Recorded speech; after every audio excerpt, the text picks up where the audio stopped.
మరి Andhra Pradesh police department అయితే ఇది ఇన్వెస్టిగేట్ చేశాము, యాక్సిడెంట్ అని తేల్చాము అని చెప్పేసి కేసు కూడా క్లోజ్ చేశామని చెప్తున్నారు.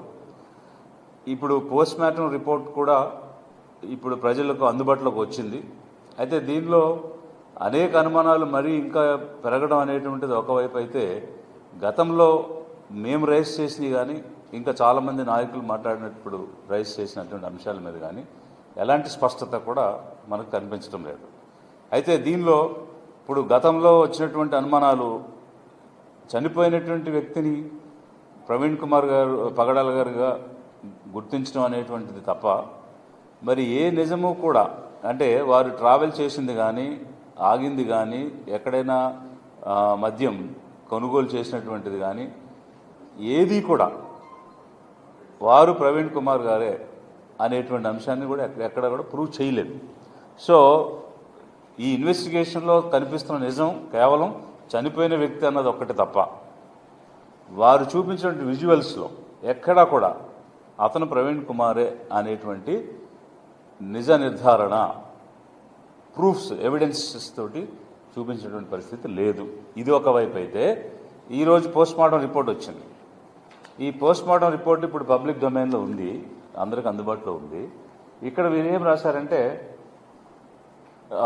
We are of the final opinion on cause of the death to our best of our knowledge and belief is that head injury and other multiple injuries associated with consumption of ethyl alcohol అన్నటువంటి దాన్ని వీరు ప్రస్తావించడం జరిగింది. మరి చాలామందికి చాలా post mortem report చూసినటువంటి అనుభవం కూడా ఉంటుంది. ఒక కలెక్టర్గా, ఒక సబ్ డివిజనల్ మ్యాజిస్ట్రేట్గా, ఇట్లా ఒక అడిషనల్ మ్యాజిస్ట్రేట్స్గా మేము కూడా చాలా పోస్ట్ మార్టం రిపోర్ట్స్ మేము చూసాం గతంలో. అయితే ఎక్కడ కూడా కన్జంప్షన్ ఆఫ్ ఇథైల్ ఆల్కహాల్ అన్నది మరణానికి కారణం అని రాసినటువంటి రిపోర్ట్స్ అయితే మేము చూడలేదు.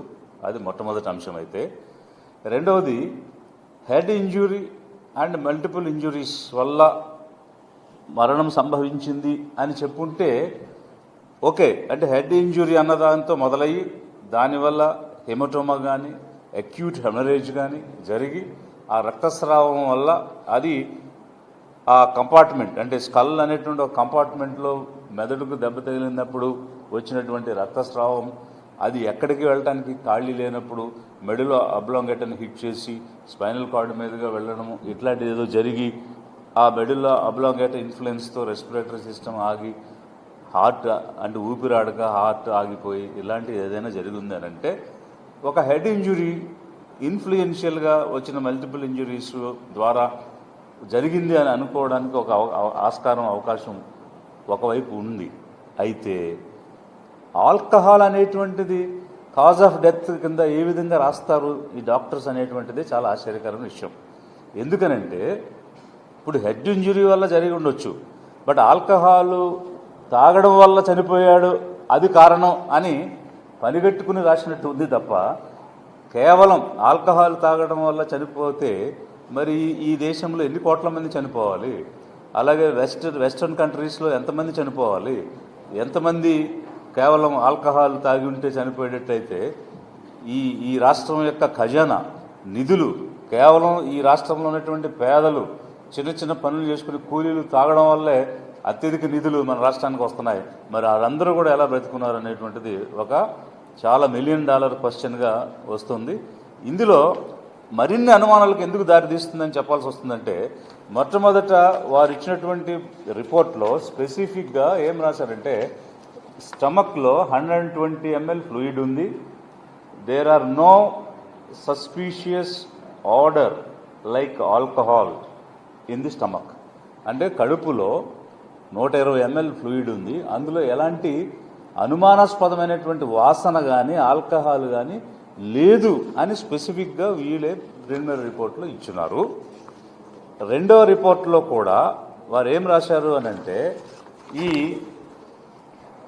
సీరియస్ క్యావిటీస్లో an odour like alcohol is not apparent in the body cavities అని రాసి, మళ్ళీ మెయిన్ రిపోర్ట్లో వీళ్ళు ఏం చెప్పారంటే, ethyl alcohol is found in chemical analysis of viscera by RFSL Vijayawada అని రాస్తున్నారు. ఇప్పుడు జనరల్గా విజెరాలో ఉండేటువంటి విజరల్ ఆర్గాన్స్ కానీ సిరస్ క్యావిటీస్ కానీ ఎలా ఉంటాయి అనే దాని గురించి కనుక చూస్తే ఈ visceral organs are the internal organs while serous cavities are fluid filled with spacious within the body that surrounded and protect these organs. So ఏదైతే వీరు ఈ పేజీలో సిరస్ క్యావిటీస్లో నో ట్రేస్ ఆఫ్ ఆల్కహాల్ అని రాశారో అక్కడే మళ్ళీ విజరాలో కెమికల్ అనాలిసిస్లో ఆల్కహాల్ వచ్చిందని కాంట్రడిక్టరీగా వారి రిపోర్ట్లోనే రాస్తూ ఉన్నారు.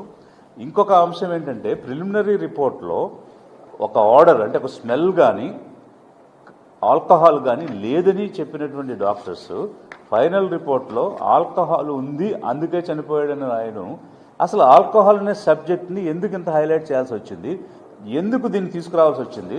మొదట మేము ప్రశ్నించిన దానిలో కూడా మొదటిచ్చినటువంటి పోలీస్ అనాలిసిస్ వారి యొక్క ప్రెస్ మీట్ ద్వారా చెప్పిన అంశాల్లో ఎక్కడా కూడా ఆల్కహాల్ గురించి మెన్షన్ లేదు. వారు చూపించిన విజువల్స్లో తాగి వెళ్ళినట్టు లేరు.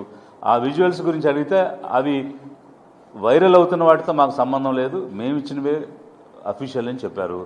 వైరల్ అవుతున్న విజువల్స్లో తాగినట్టు అక్కడెక్కడో కొన్నట్టు వచ్చినాయి అనే అంశాలు వచ్చాయి. ఇది తరువాత ఒక నేరేటివ్ని బిల్డ్ చేయడానికి, ఒక స్టోరీని బిల్డ్ చేయడానికి ఆల్కహాల్ని వాడుకున్నారా అన్న అనుమానం ఏదైతే ప్రజల్లో ఉందో అది మరింత బలపడే విధంగా ఈ పోస్ట్ మార్టం రిపోర్ట్ వస్తుంది. సాధారణంగా అసలు ఎక్కడ కూడా పర్టికులర్ మెన్షన్ అబౌట్ ఆల్కహాల్ అనేది ఉండదు. More over cause of the death head injury వల్ల జరిగి ఉండొచ్చు, అదర్ ఇంజురీస్ వల్ల జరిగి ఉండొచ్చు, హెమటోమా ద్వారా జరిగి ఉండొచ్చు, హెమరేజ్ వల్ల జరిగి ఉండొచ్చు. కానీ ఆల్కహాల్ క్లబ్డ్ విత్ ఆల్కహాల్ ఏంటి అనేటువంటిది కన్జంప్షన్ ఆఫ్ ఆల్కహాల్ వల్ల జరిగింది అనేది చాలా హాస్యాస్పదంగా ఉంది.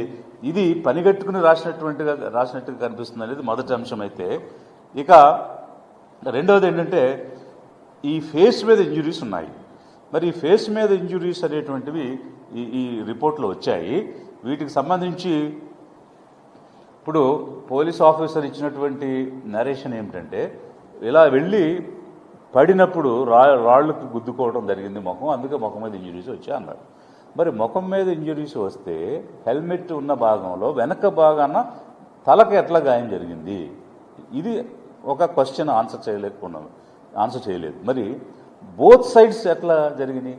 వెళ్ళి బొక్కబారులుగా పడిన వ్యక్తి మీద మోటార్ బైక్ తిరగేసి వెల్లకెళ్ళ పడుకున్న వ్యక్తి మీద మోటార్ బైక్ ఎట్లా వచ్చి పడింది? సో ఇప్పుడు మనము ఫిజిక్స్ వైపు ఆలోచించినా కూడా ఈ వెలాసిటీతో వెళ్తున్న వెహికల్ సడన్గా గుద్దుకున్నప్పుడు దాని మీద కూర్చున్న వ్యక్తి ఎగిరిపడేటువంటి అవకాశం ఉంటుంది. సో ఎగిరిపడిన వ్యక్తి బోర్లుగా పడి మళ్ళీ అతను ఇలా తిరగబడిన తర్వాత అప్పటి వరకు వెయిట్ చేసి అప్పుడు వచ్చి బైక్ పడిందా? సో ఇది చాలా హాస్యాస్పదంగాను ఆశ్చర్యకరంగాను అనిపిస్తుంది. ఈ డౌట్స్ ఎక్కడ కూడా తీరడం లేదు.